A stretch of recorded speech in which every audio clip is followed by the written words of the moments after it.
Good day, kabarangay. Welcome to Vox Sofia. And today, I would like to share with you my 10 cents tungkol sa nangyayari ngayon, tungkol sa ugong-ugong ng Amerika-Iran issues. Ang mundo ay natuto na actually sa mga panliling lang, mga panluloko ng mga Amerikano sa buong mundo.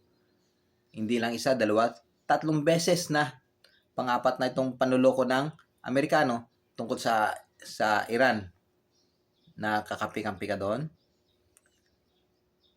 Apat na instances ng panloloko ng mga Amerikano sa buong mundo. Buong mundo ang niloko ng mga Amerikano. Well, tracing it back, ang unang biktima nila ay ang mga Native American. Inagawa nila ng lupa. Ganun. Kaya, ang tanong is, sinong terorista sa buong mundo?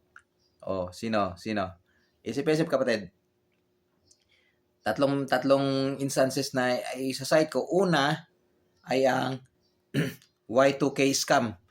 Yung Y2K scam, if you remember, pagdating ng year 2000, ang lahat ng computer ay titigil.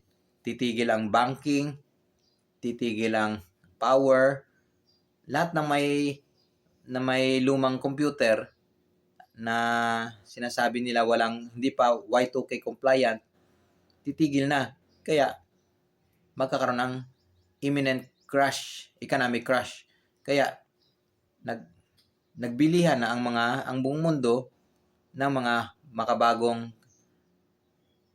computer na merong year 2000 hanggang sa nakaabot ng 2026 Pero ang Y2K ay scam 'yon. Hindi totoo 'yon dahil hindi naman totoo lahat ng that time. Hindi lahat ng computer ay runs our economic life. Hindi totoong lahat ng computer ay titigil sa year 2000 na yan. Sa hanggang 1999 lang. Hindi totoo. It's late that we realize that. Damage is already done.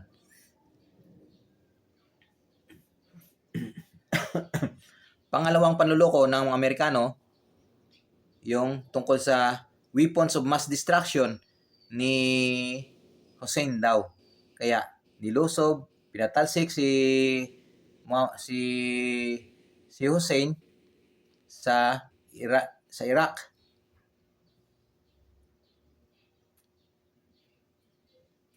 Tapos nung mapatalsik ang mga oil ng Iraq, saan papunta?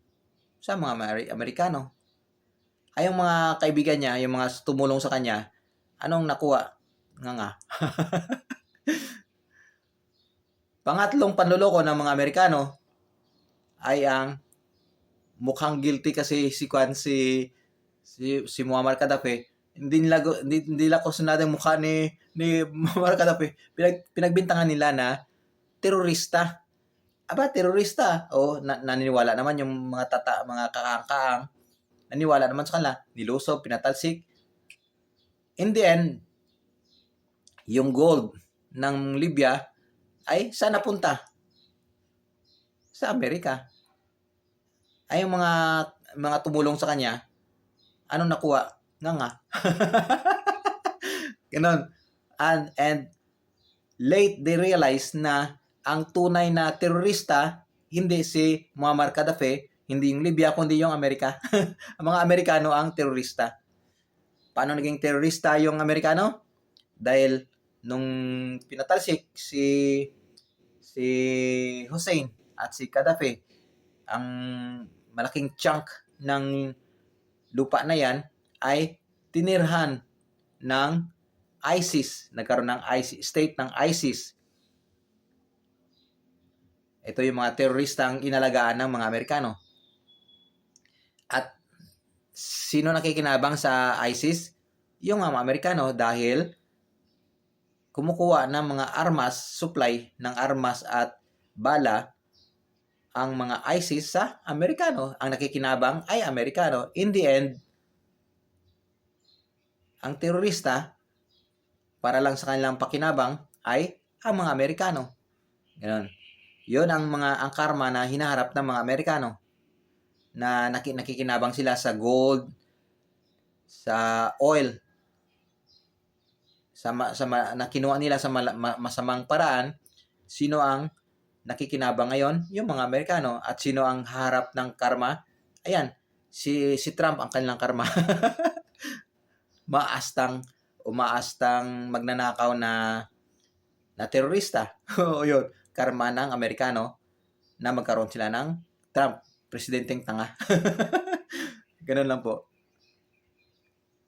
Kaya, kasi nga, nakikinig yung kanilang mga estudyante, yung kanilang mga biblical scholar nila, nakikinig sa propaganda ng mga Hudyo na kung kumakampi ka raw sa chosen people, sa kanila, ang bayan nyo raw ay pagpalain. Wrong. Maling-mali. Kung awayin mo actually yung mga chosen people na yan, chosen, mga walang hiya, mga magnanakaw, mga malulupit na mga tao, hindi chosen people yon. Lason yon sa mundo. Mga lason sa mundo yon. Kaya dapat tinatanggal yon. Yun, pagpalain ka pa kasi naglilinis ka ng iyong bakuran. Tingnan mo ang Amerikano naniwala sa propaganda na yan. Sino ngayon ang nakaharap sa crisis ngayon? Amerikano. Kasi nakinig sa propaganda. Pinagpala ba sila? Hindi. Nagdudurusa sila. Ganon. Isip-isip kapatid, wag mong ulitin yung sinasabing pagpalain ang kumakampi sa chosen people. Walang chosen people. These are mga idiot, demonic people. Mga anak ng Satanas yan. O, tingnan nyo yung Biblia kung anong ang tawag sa kanila. Mga anak ng demonyo. There's no such thing as chosen people. Mga anak ng demonyo. Yun lang po kapatid. Isip-isip. Bye-bye. Uy, mabutit mahaba.